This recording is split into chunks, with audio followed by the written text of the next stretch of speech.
গোলকীয় তাপ কি? ঠায়ে ঠায়ে হোৱা অতিবৃষ্টি আৰু অনাবৃষ্টিৰ লগত গোলকীয় তাপৰ কিবা সম্পৰ্ক আছে নেকি? আৰম্ভণি। গোলকীয় তাপ হৈছে পৃথিৱী গৰম হোৱা এক প্ৰক্ৰিয়া যি মূলতঃ বায়ুমণ্ডলৰ গ্ৰীণহাউচ গেছৰ পৰিমাণ বাঢ়ি যোৱাৰ বাবে ঘটে।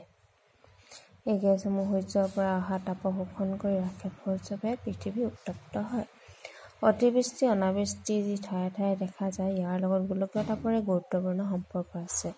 গোলকীয় তাপৰ বাবে জলবায়ুত এক অস্থিৰতা দেখা যায়, যাৰ ফলস্বৰূপে বৃষ্টিপাতৰ ধৰণত পৰিৱৰ্তন হয়। উদাহৰণস্বৰূপে, অতিবৃষ্টিত গৰম তাপমাত্ৰা জলবায়ুত অধিক আৰ্দ্ৰতা বৃদ্ধি কৰে, যাৰ ফলস্বৰূপে অতিবৃষ্টি ওলাব পাৰে।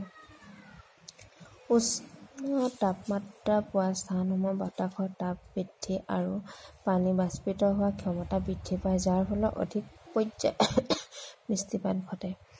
আনহাতে, অনাবৃষ্টিত গোলকীয় তাপৰ বাবে কিছু অঞ্চলত বৰ্ষাকাল প্ৰভাৱিত হয় আৰু বৰফৰ পৰিমাণ হ্ৰাস পায়, যাৰ ফলত অনাবৃষ্টি দেখা যায়। এই ক্ষেত্ৰত জলবায়ু পৰিৱৰ্তনজনিত সময়জুৰি মাত্ৰা বাঢ়ি যায় আৰু উষ্ণতা বৃদ্ধি পায়, ফলত অৰ্থনীতি আৰু কৃষিৰ ওপৰত বেয়া প্ৰভাৱ দেখা যায়।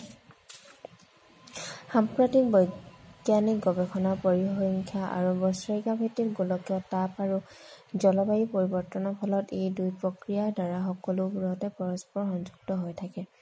সেয়েহে কোৱা হয় যে ঠায়ে ঠায়ে হোৱা অতিবৃষ্টি আৰু অনাবৃষ্টিৰ লগত গোলকীয় তাপৰ সম্পৰ্ক আছে, যাৰ বাবে জলবায়ুত আৰু বৃষ্টিপাতৰ ধৰণৰ পৰিৱৰ্তন হোৱা দেখা যায়।